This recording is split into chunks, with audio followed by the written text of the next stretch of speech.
The Ducati sounded like a small, impatient sermon against the quiet of the suburb, a single-note thunder that cut through trimmed hedges and the sleepy hum of Sunday errands. Maya Latimore leaned into it, knuckles steady on the bars, the wind flattening the last year of Undercover into the leather at her shoulders. For the first time in a long stretch of days that blurred into aliases and midnight debriefs, she let herself be seen, not as a ghost in the gray of some task, but as a woman taking up space, as someone who owned a life outside surveillance vans and safe houses.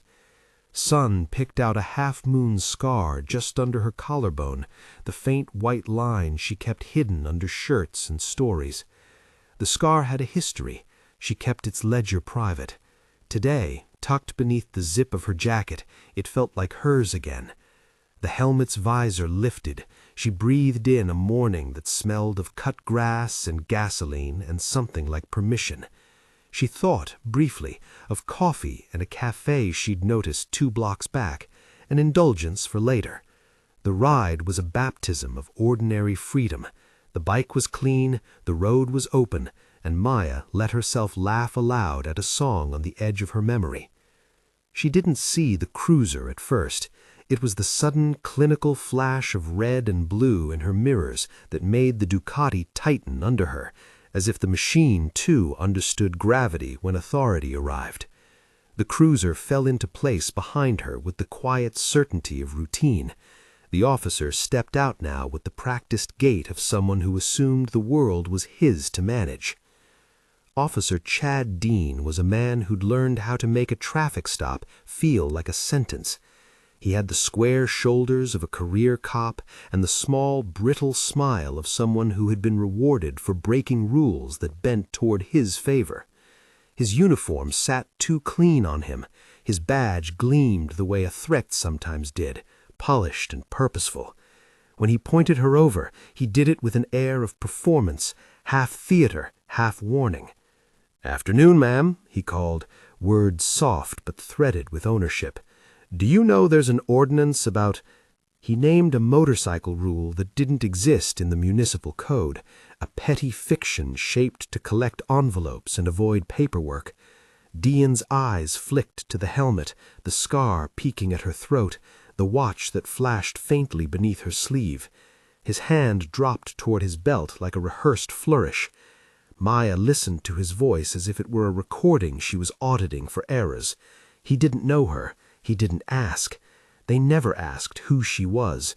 It was the invisible mistake everyone made around her, filling a face with a story because it was easier than asking for the truth. Maya dismounted with the slow courtesy of someone complying.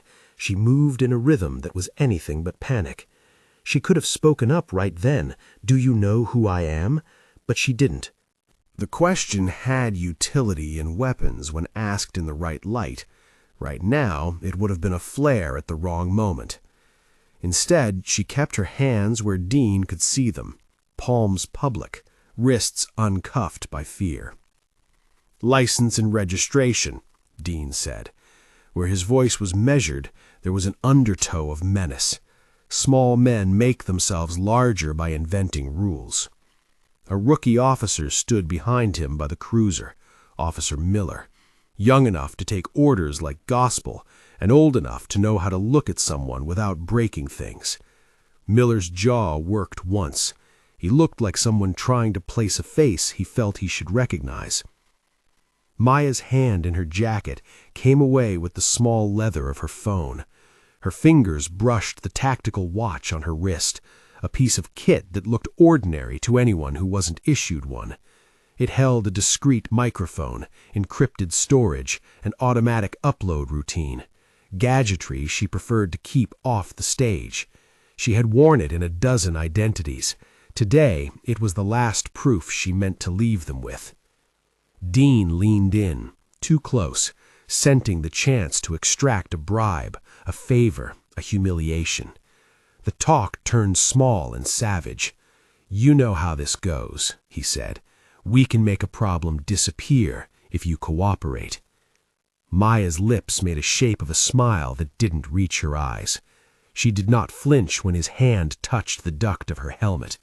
She watched him with the cool calculus she used when the world was messy and the margins were dangerous. Profile, predict, preserve.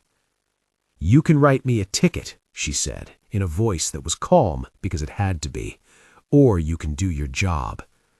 It annoyed him that she didn't reel into the petty panic he'd been counting on. It made him grasp for escalation like a man trying to keep a performance from losing its edge. The conversation shifted to the invented ordinance, as if reciting a script would make law of it. Dean cited a subsection that wouldn't stick in any courtroom, but in the moment it had the immediate power of an accusation. He kept his hand close to his holster as a punctuation mark. At a physical distance, Dean's authority was a thing he projected. He needed confirmation, Miller's posture, the cruiser lights, the possible nod of support from somewhere in the precinct to feel its weight. Maya gave him none. She let him lean into his own certainty until he forgot that certainty could be contested. Then he stepped too far. He reached for her helmet to remove it, a gesture meant to unmask and to shame. When he pulled the visor, he expected compliance because the culture he enforced rewarded it. Instead, he pulled away and revealed the scar and the watch and a face that looked back at him with a history he hadn't accounted for. There was a moment, a small nerve-raw instant when Dean's practiced smile registered incomprehension. It was the suppression of a man who'd been told everyone fits a tidy category and now confronted something that did not. Maya's phone was in her hand. Her thumb brushed the record icon like a button on a detonator. She recorded the exchange with the dispassion of someone cataloging evidence. The phone's camera watched Dean's jaw tighten, watched the heat of his posture spike. When he reached for the radio at his shoulder, pulling his weapon with the same hand as he spoke, Maya saw the shape of escalation with crystal clarity. Dean did not pull the cartridge to kill. He pulled the gesture to intimidate, to make the stop move from annoyance to coercion. He said, "Put your hands where I can see 'em," like a command that was an incantation in his world. Maya did not obey the instinct to reach for the badge tucked in her jacket, not because she doubted its power, but because that revelation would be counterproductive. If she revealed the shape of her authority then, the precinct would complete their cover-up faster than the evidence could be preserved. She wanted them to make the moves that would later be shown as moves, not as plausible mistakes. She wanted the uncensored audition of corruption. Her phone slipped from her grip. She let it with a precision that would be obvious to anyone who had been trained in covert operations. It hit the pavement with a hollow clatter that seemed too small for the moment. The camera kept rolling, the microphone kept eating sound, catching Dean's voice and the scrape of his boot and the scrape of the leather of his glove. The tactical watch at her wrist recorded as well. It was a tiny, deliberate betrayal of hands meant to stay hidden. The watch's mic caught the rustle of movement and the soft, angry authority in Dean's words. In the background of the sound file could be heard a distant lawn sprinkler and the faint buzz of a neighbor's radio. Thin domestic textures that would make the brutality of the stop harder to confabulate away. Miller watched the phone tumble. He watched the arc of it. He could have stepped forward, reached to pick it up and prevent the save. He didn't.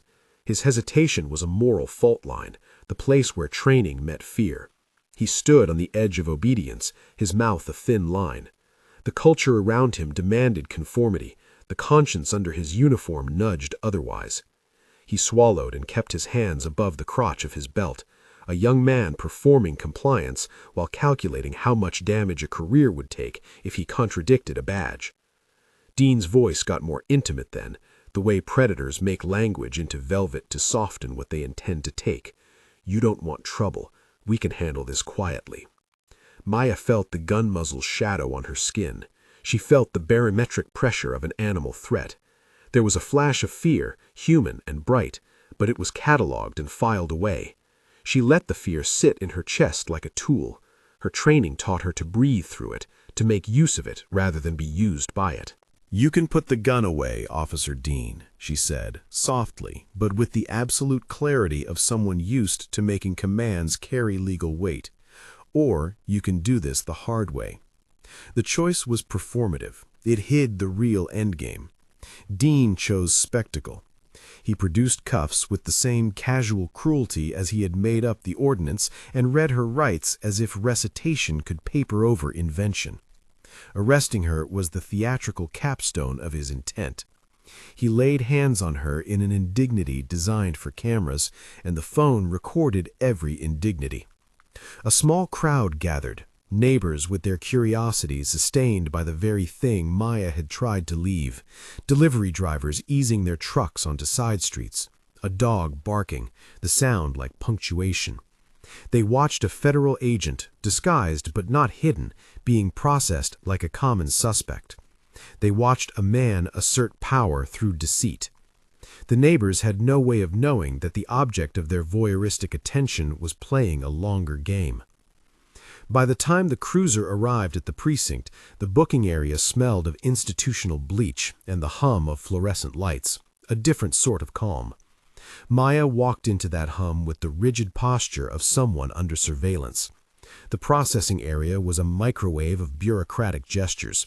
Forms printed and signed, fingerprints rolled with that loud, anonymous slap against the scanner, a camera flash stuttering as it recorded the mug the dean insisted on making.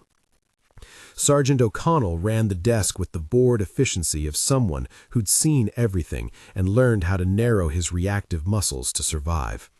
He moved through the process like a machine that fed off friction. Lieutenant Gary Vance was there too, a presence that looked like power until you watched how he deferred when real stakes arrived. He listened as Dean told the story in clipped sentences: motorcycle ordinance, non-compliance, suspicious behavior. Loose phrases stretched to justify means. They treated her like any arrestee, an audition, a file, and there was a pleasure in that for them, to flatten a complex person into paperwork. They never asked who she was. The fingerprint scanner flashed when they rolled her prints. It registered the loops and whirls of history against a database of prints and associations. When the scanner chimed, the screen flared a color that made the sergeant straighten up. A small clinical light blinked, level 5. The term was not meant for the public ear. In their system, such flags indicated a bit of trouble, an entry that demanded a second look, a call up a chain that some tried to avoid. O'Connell's eyes narrowed at the screen, and then, predictably, he made the choice to look away from complication. "Probation mismatch," he said, as if the system sometimes hiccuped when careers had to be protected. He let his voice lie like a bandage over a wound.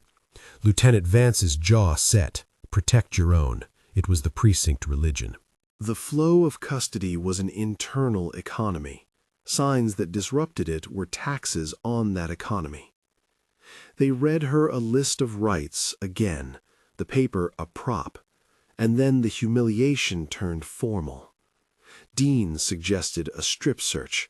The phrase was meant to extend the degradation and to show that he could make any dignity into a bargaining chip. Maya felt another flash of anger then, not for herself, but for the way the line between enforcement and abuse had eroded into something so routine. The proposal of a strip search had a taste of theater. Punish, expose, shame.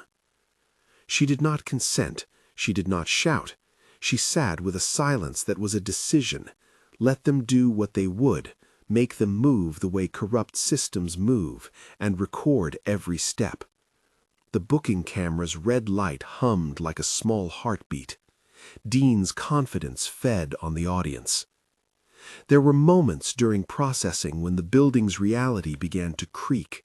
A unit of officers gathered near a vending machine laughing too loudly at nothing. A senior detective, Sarah Jenkins, passed the area with a coffee cup turned to the trash and a motion that meant she was speeding away from the performative chaos. Jenkins's face held a different gravity. She had the sort of face that had learned to catalog danger and act on it.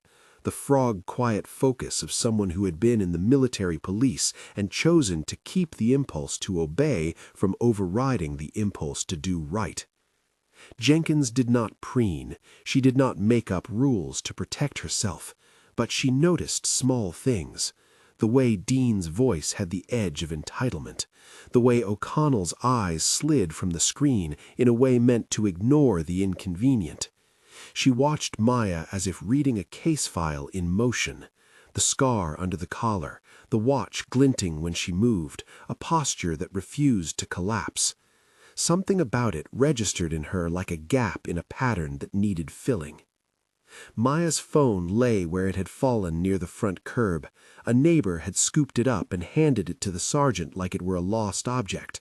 The phone's memory had been collecting, quietly, the sound of the stop and Dean's voice. Someone could, if they had motive and nerve, try to scrub that audio. That was the practical risk here. Evidence could be rearranged, files could be sanitized, memories could be reframed. Maya felt the friction of this possibility like a wire under her skin. She let the pretended passivity continue. It cost her immediate dignity and the taste of humiliation, but it saved what she had decided mattered most, the truth, unvarnished, preserved in multiple places.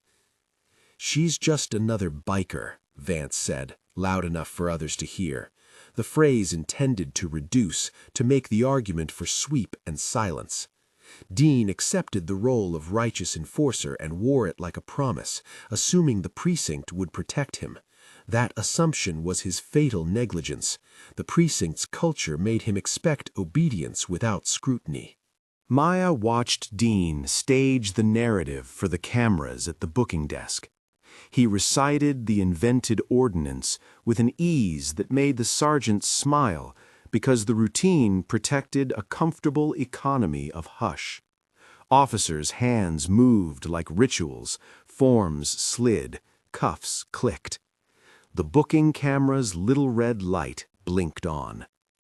She tasted acid, the particular metallic tang of anger. It was not solely for herself, it was for every call for help that had been dismissed because a badge had smiled a lie. It was for the quiet accumulation of minor cruelties that built an infrastructure of impunity. She remembered faces from old cases, people who'd been stopped, shaken down, made to kneel like something to be disposed of. Those memories were tools. They honed the decision she'd made now.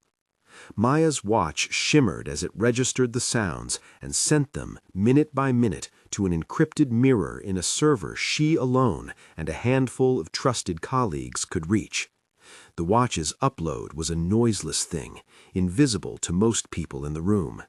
That data would be the spine of the later case, audio that matched the phone footage, time codes that would make the story airtight.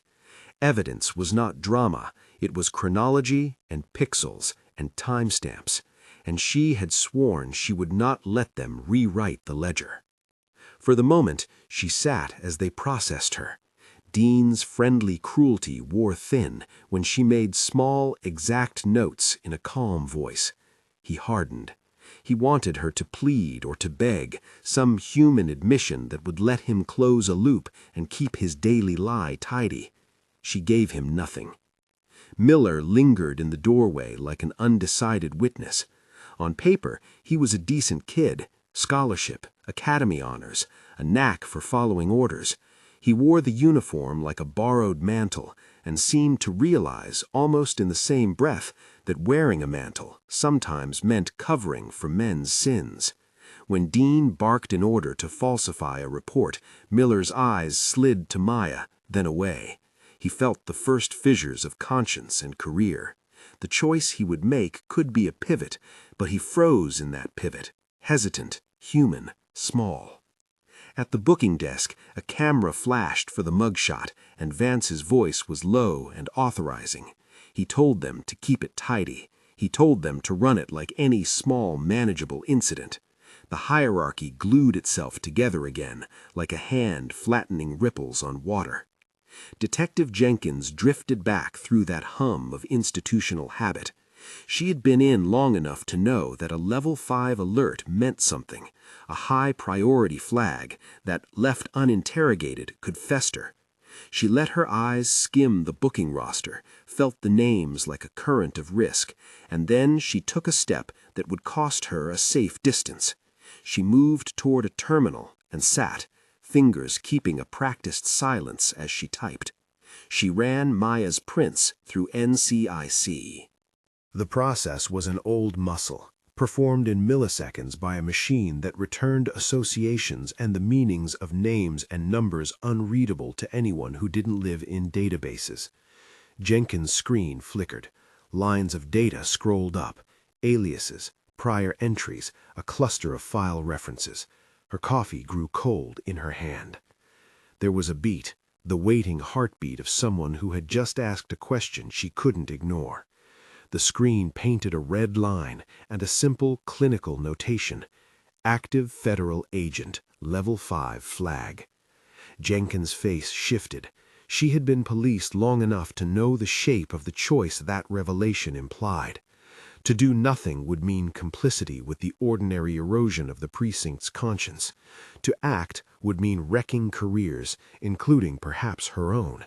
She saw the lieutenant's head look up from across the room, saw Vance's eyes flick toward hers, and knew the chain was now alive with choices. They had not asked who Maya was. They had assumed, as the precinct always assumed, that a person would wear the shape they wanted to see. This time the assumption had a price. The moral heartbeat in Jenkins changed tempo, from idle to deliberate. She placed the mug of coffee on the desk with a small clatter that sounded like an oath.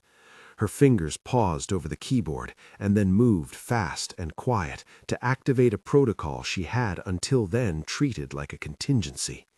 In another room, 3 blocks away, the FBI's command center registered a ping. A specialist glanced at the feed on a wall of screens and frowned. The image of the Ducati against a washed suburban street, the blurry capture of a gun muzzle, the red-edged level 5 tag, all of these were now data points that could not be ignored. Protocol would have to be activated.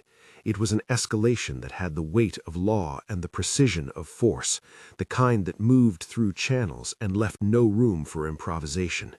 The federal machine stirred. Back in the booking area, Dean prowled among pages and forms like a man who had always believed rules were suggestions meant for other people. He sensed the air change and tried to keep the show on the road, i.e., keep making the stops that filled his pockets and his pride. But from somewhere under practiced calm there was a noise of unease. The level 5 flag sat like a burr at the edge of the precinct's composure. Maya felt lightness then. Strange because it was born of cold calculation and the knowledge that the next moves would be painful. She had chosen humiliation as a vessel for truth. She had chosen to show them the anatomy of their corruption without engaging in the very violence she condemned. The cost was personal, it always was, but it preserved a line of evidence that a law could trace and a jury could see. Discipline as weapon, she thought, restraint as a surgical instrument. They never asked who she was. That negligence computed now like the beginning of a chain that could not be rewritten. Yet the chain was fragile. It required witnesses, a preserved video, a watch that kept time cleanly, and a detective willing to break ranks. Jenkins's fingers hovered over a button that would push the NCIC result to a supervisor's feed. She could call it in quietly, avoid making a scene, or she could flag it and let the process hum to life. Making that call would light the rooms of federal bureaucracy in a way that would pull people with weapons and subpoenas and cyber tools into the precinct. She chose to escalate. Before she hit the key, she looked toward where Maya sat, still calm, still composed despite the indignity, and she realized with a cold clarity that this was not only about a flag. It was about the precinct's moral balance. It was about the way small violences go unseen until someone who refuses to be seen comes along and insists that the ledger be opened. It was about the cost of asking, about what pride and indifference could cost a community. Jenkins pushed the key. The signal was a small thing that had large consequences. The command center 3 blocks away buzzed to attention. A specialist swiveled in his chair and tapped a message to his supervisor. The word protocol moved through them, legal and formal and absolute. In the booking room, the hum of fluorescent lights felt suddenly louder, a sound that seemed to mark the end of one way of doing things and the beginning of another. Dean's small smile went slack at the edges. For the first time in the day, he realized he might be the one being watched. They never asked who she was, not because it was unimportant, but because arrogance and habit had been a better currency than curiosity. That omission, until now, had been their defense. Jenkins had just undone it with a keystroke, and the city around them shifted in response. If you want to follow how the rest of this unfolds, how evidence can be made indelible, and how systems that protect the guilty can be exposed, hold on. If this is the kind of story that matters to you, subscribe and stay with it. There will be more to see. Maya sat with the taste of grit in her mouth and the faint hum of technology in the air. Her watch had finished its automatic sync. The files were now on a server that for the moment was beyond the precinct's reach. The phone and the watch together made a single narrative thread, time-stamped, geographically anchored, and layered with the kind of detail that forced explanations. Dean tried to reassert control by moving her toward a holding cell, his voice low and clinical. "You made this into something it isn't," he said, as if truth could be argued into non-existence. He called for paperwork, for statements that would reframe badges as truth and cameras as unreliable.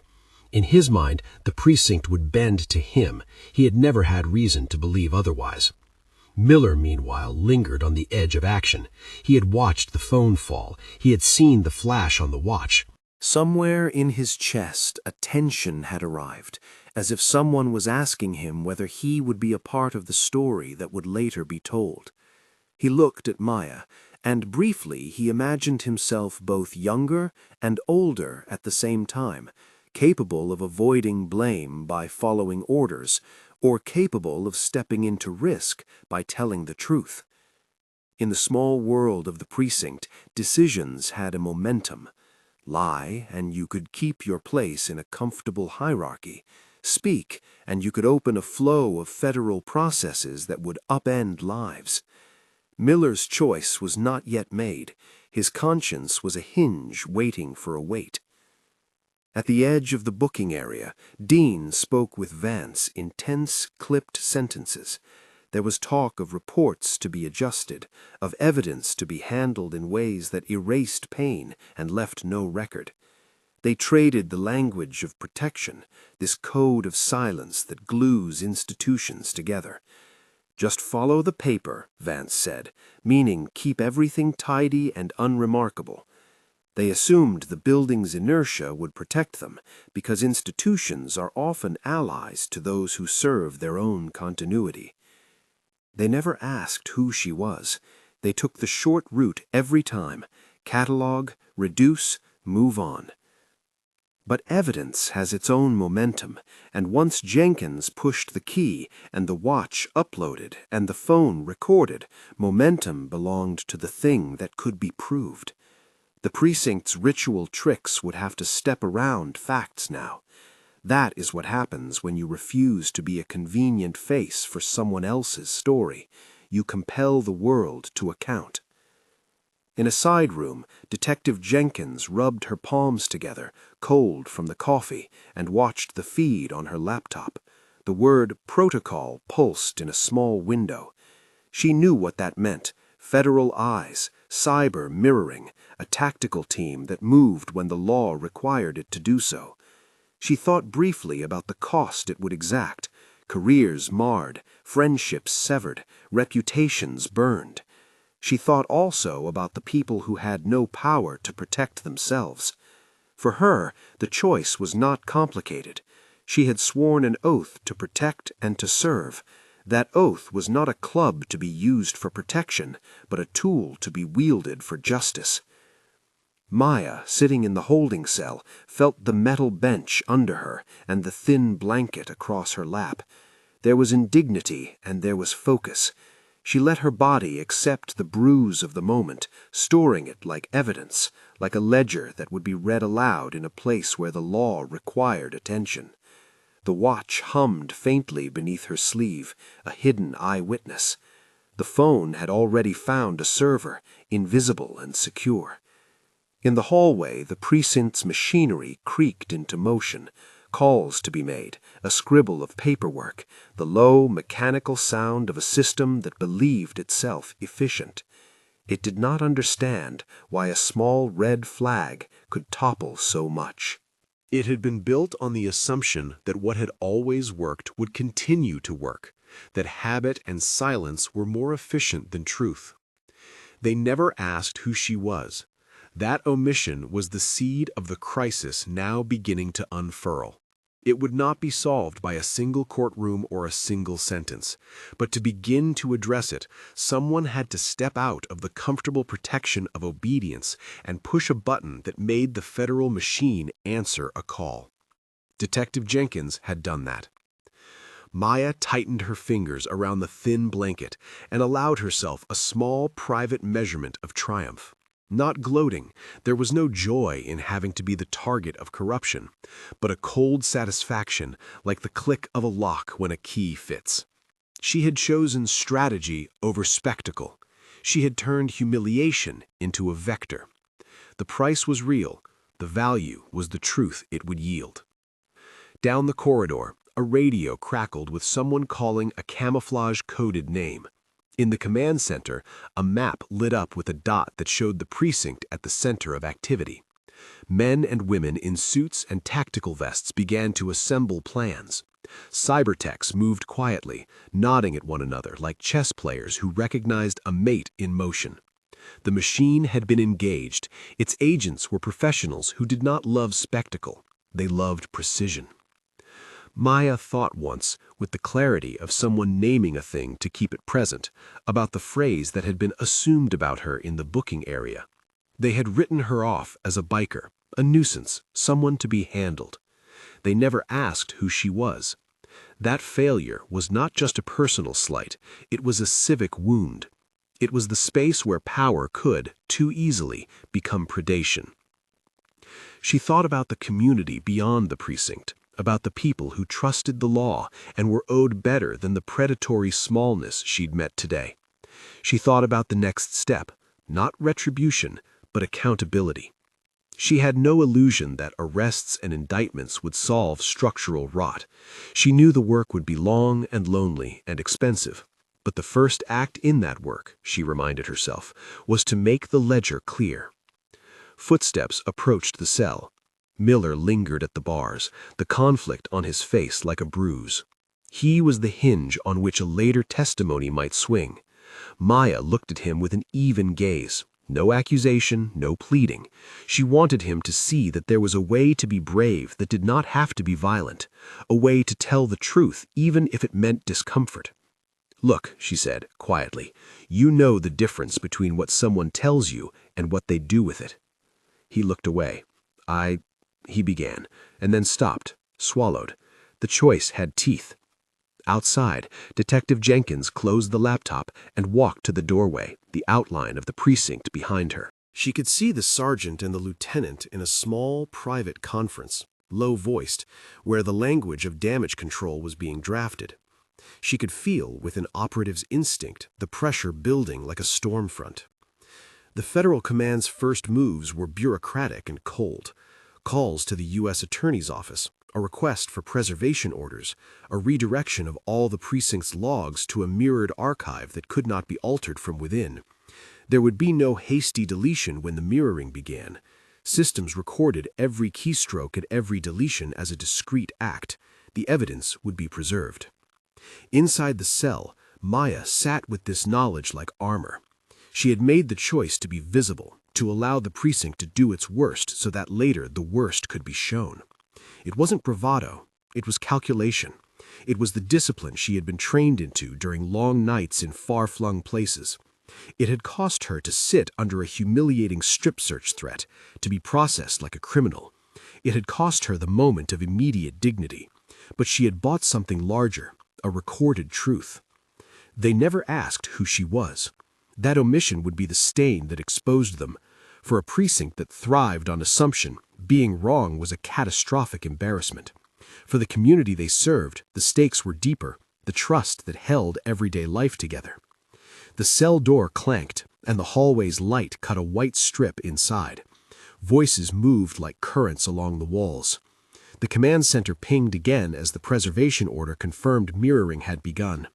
Detective Jenkins paused in the doorway to watch the flurry of professionals assemble into a plan, a measured, disciplined response that would not play to headlines but would build a case. In the cell, Maya folded her hands and thought of all the other women and men who had been stopped and taken apart in small humiliations.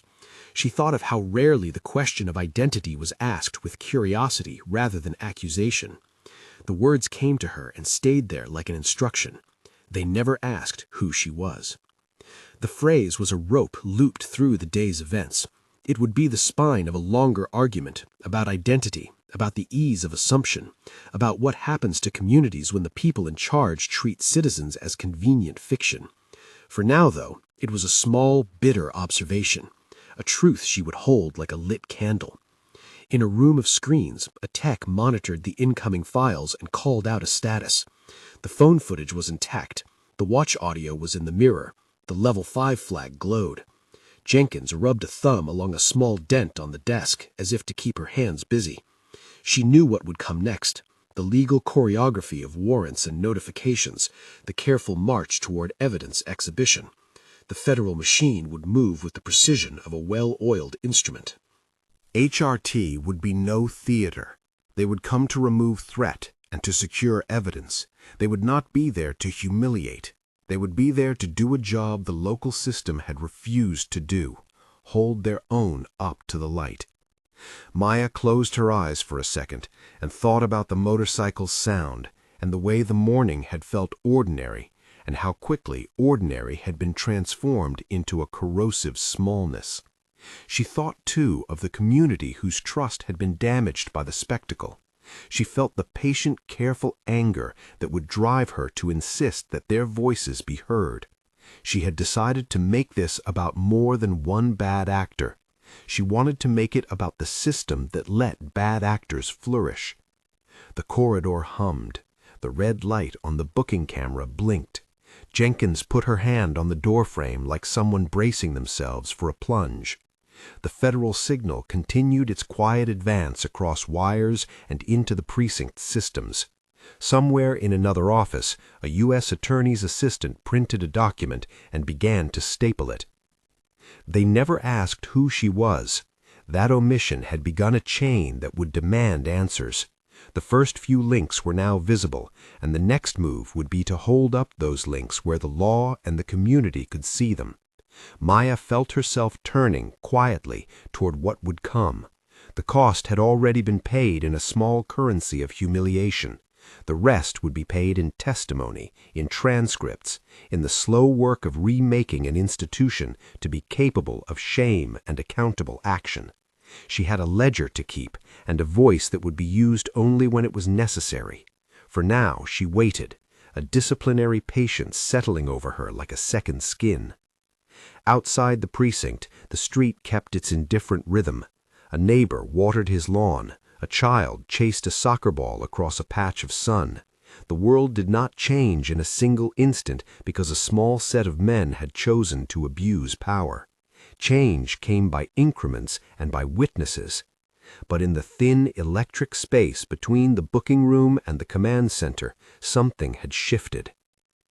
A low beat of rotors rose like a threat from the sky, first audible as a pressure change against the windows of the precinct's break room, then a physical presence that settled over the building. In the command center 3 blocks away, someone muttered, checked a clock, and gave a 2-word order that moved men from chairs to vests. Outside, a federal USV idled with a squad of technicians standing by the back doors, lawyers on one side, cyber specialists on the other, HRT operators in their quiet, disciplined cluster. The response was surgical, not cinematic. It was built on forms and warrants and the kind of patience that made violence unnecessary. Inside the precinct, the air had a metallic edge. Dean paced, the rhythm of it an attempt to breathe oxygen into a lie. Vance closed his office door and spoke too quickly into a phone, hands making small fencing motions, as if he could parry the inevitable. They moved as men who believed rules were elastic for those who enforced them. Now they found the laws less flexible than the badge they'd been hiding behind. Miller lingered at a file cart, a thin line of light catching the bead of sweat at his temple. The choice that had seemed theoretical in the locker room, the one about truth and career, was now an immediate calculus. He could take a pen and sign the altered report Vance left for him, let the precinct's slippery economy close around him, and maintain the illusion of safety. Or he could set down his badge and step, awkward and terrified, into the light that Detective Jenkins had opened. He walked toward the booking desk with the uneven gait of a man learning how to be brave by accident. He picked up Maya's fallen phone from the counter where a neighbor had placed it, as if it were an object that needed to be tended rather than destroyed. The screen was still dark. The lens had a small smear of dust. He did not think to wipe it. His hands trembled when he looked at the footage again, saw himself in the reflection of the glass, small and changeable. Outside, the HRT helicopter's rotor fused with the city soundscape and made everything else temporarily inaudible. The team that moved in did so on lines of command: entry, secure, evidence preservation, arrest.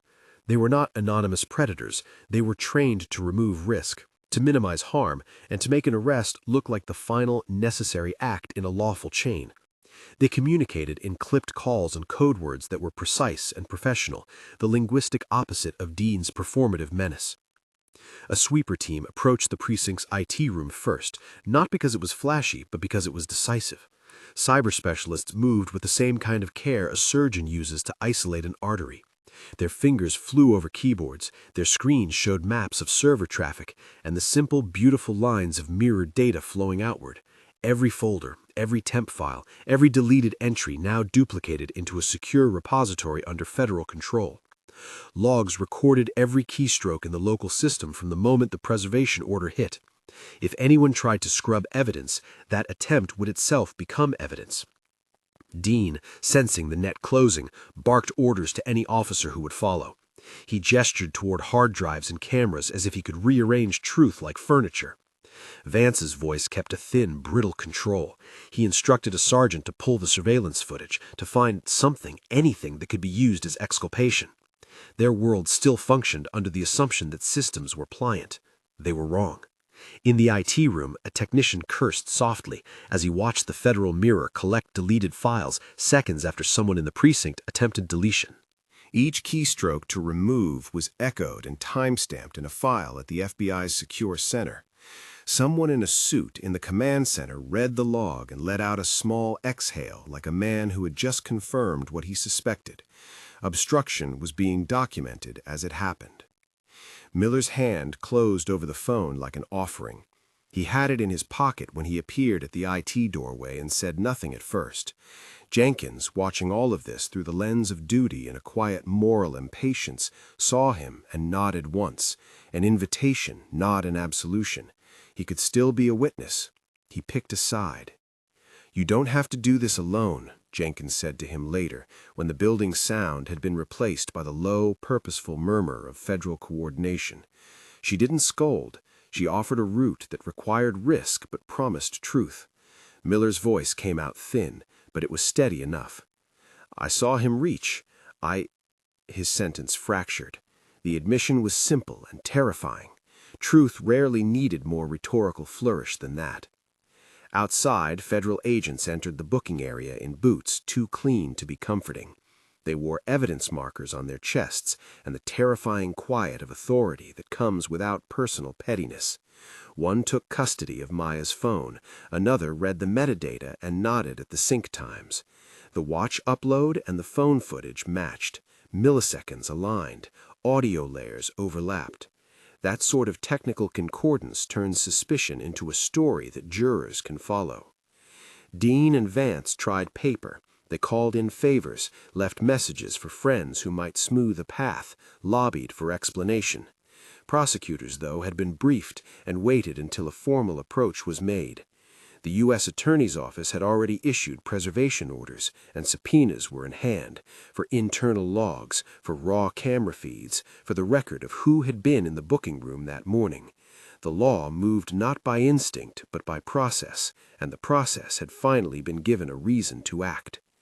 They brought Dean into an interview room with the measured civility that federal agents practiced.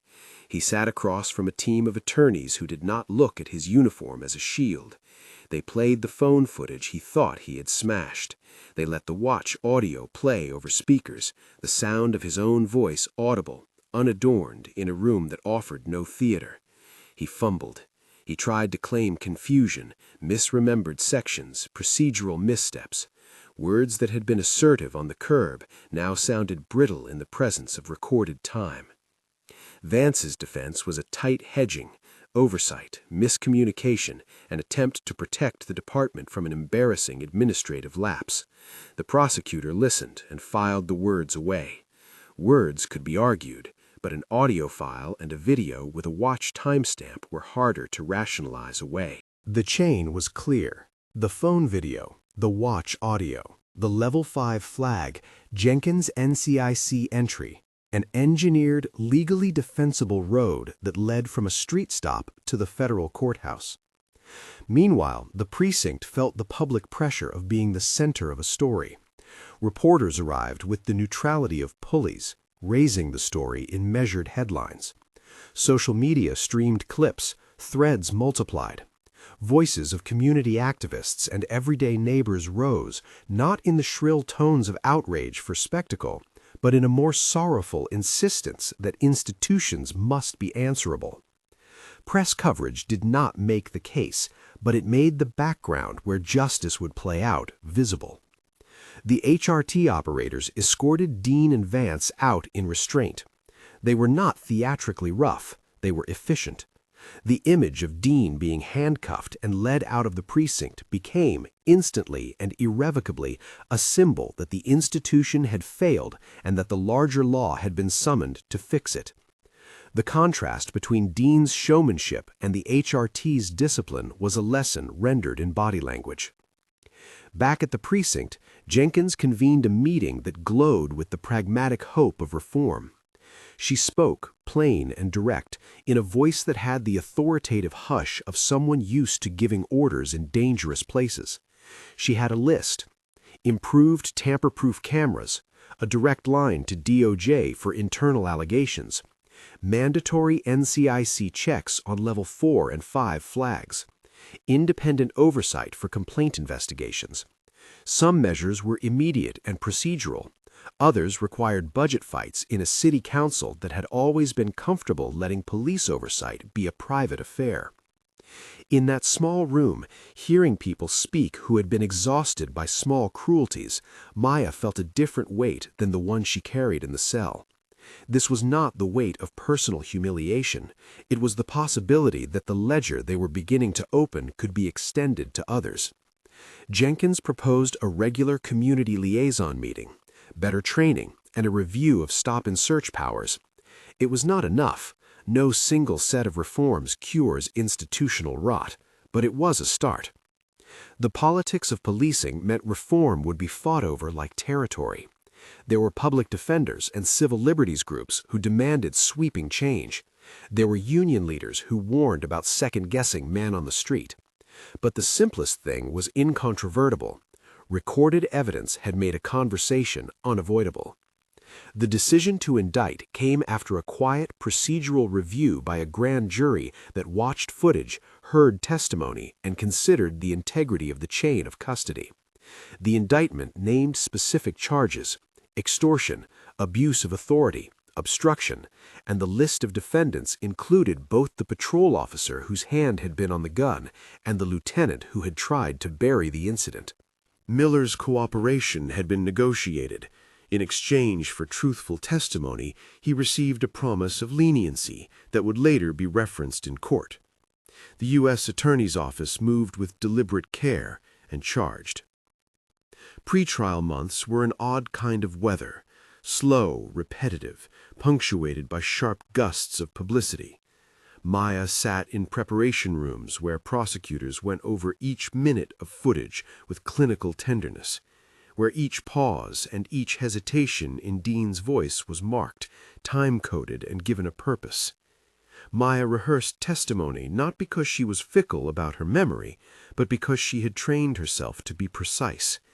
Memory is a fragile thing in the courtroom. Timelines and timestamps are not. Her testimony would be built on digital bones, not rhetorical bones. Jury selection was an exercise in careful avoidance. Attorneys probed for biases, who trusted police uncritically, who had a personal history with law enforcement, who would understand the particular ethics of undercover employment and not be swayed by a polished uniform. In the back of the courtroom, the press murmured and cameras were managed. Where footage had been the crime's undoing, so too would it be the story's evidence. The defense tried several strategies. One was to frame Dean as a man making a split-second judgment in a job where danger is often ambiguous. They argued about the policing of motorcycles, about supposed public safety risks, about discretion as a necessary tool. Another strategy aimed to attack the chain of custody, suggesting, without foundation, that files could have been tampered with or misinterpreted. The prosecution's response was simple and technical. Metadata, server logs, mirrored copies, witnesses who saw the phone fall and heard Dean's words. Jenkins testified about her NCIC query and what it meant. A cyber specialist walked the jury through timestamps and the concept of mirrored archives. Maya's phone video and watch audio played in sequence, first raw, then slowed, then with annotations showing synchronization. The courtroom watched a reality unfold that little by little stripped away the defenses built on assumption and rehearsal. In cross-examination, Dean's persona frayed. The performative bravado he had used on the curb became small and human under oath. He alternated between rage and confusion, claiming misremembered facts and insisting on procedural correctness that his own colleagues had undermined with their hurried attempts to keep it tidy. Vance's testimony faltered under the weight of his own emails and logs, which indicated a pattern of protecting officers at cost to transparency. Miller's testimony was pivotal. He admitted to seeing the phone fall and then to a subsequent decision to cooperate with federal investigators. There was no glamour in his account, only the real human awkwardness of someone stepping out of a crowd and saying, "I saw it. I am sorry." The jury deliberated long and careful. They were not moved by catharsis, but by the chain of evidence: the phone, the watch, the logs, the NCIC flag, the witnesses. When the verdicts came, the courtroom locked attention into a collective, exhausted inhale. Guilty for extortion, guilty for abuse of authority, guilty for obstruction. For the defendants, the sentences were significant: years of incarceration consistent with the gravity of violating public trust and undertaking an effort to conceal it. Dean received a custodial term that reflected both the immediate harm and the broader public cost his actions had produced. Vance's sentence was consequential, but not identical. The system recognized degrees of culpability. At sentencing, the judge spoke not just in law, but in the language of community harm. "This was not merely an assault on one person," she said in measured tones. "This was an attack on the trust a community places in those sworn to protect it." Her words put on record what Maya had been trying to articulate from the day she let the phone fall. The injury was structural as well as personal. When Maya stood to give a victim impact statement, it was the measured moment the entire story had been building toward. She did not perform heartbreak, nor did she seek vengeance. Her voice was steel, tempered with sorrow. "I was not the first. I won't be the last. That is what scares me most. This wasn't a single bad day or a single bad man. It was an expression of a system that learns to value convenience over rigor, theatrics over truth. You see me and you may think you know me because people will always make lives fit the stories they are willing to tell. They never asked who I was." She paused, and in that quiet, the jury, the judge, and the gallery all heard the phrase as a summation of the harm. What you need to understand is this. My scars are not trophies, they're records.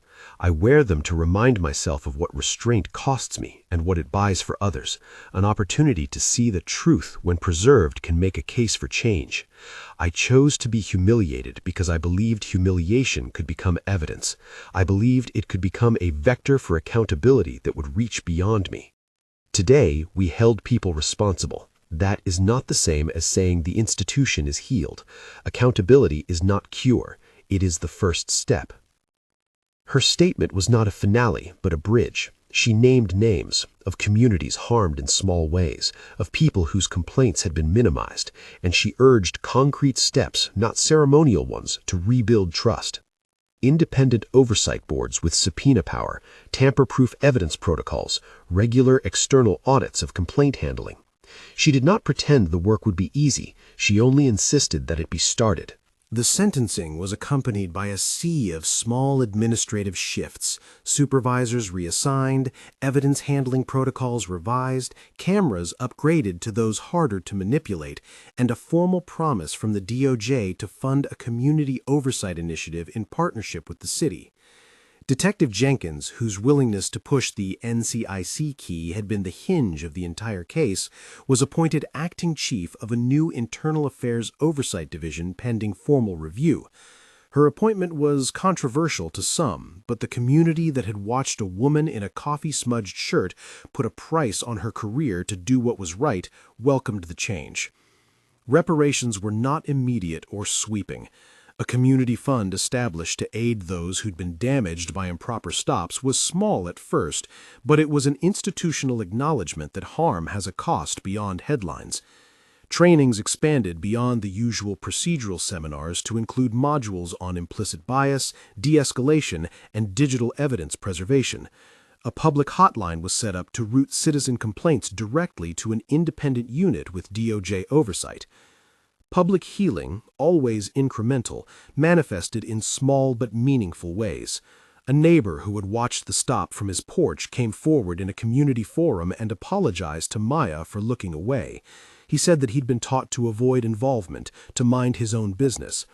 A group of local high school students filmed a short documentary about the case and used their own social channels to interview residents about how trust is built. The conversation shifted slowly from outrage to responsibility. Maya returned, eventually, to the motorcycle and the road that had been the start of the chain. The Ducati purred beneath her fingers differently now, no longer only a private object of joy, but an instrument that had, briefly, been central to a public reckoning. She rode without a badge on display, but she did so with a different posture, someone who had used personal sacrifice to open a path for accountability. Miller left the precinct with a civilian job offering he'd not expected, a role in community outreach where his experience would be turned into training modules. He was not sanctified. He was someone who had learned that courage can look like small acts of contrition. The precinct, now bruised and watched, adjusted. Men and women who had been complicit in silence were moved into roles with less operational discretion and more oversight. Dean's attorney filed appeals and argued about procedural minutia, and the legal system did what it always does, grind through motions.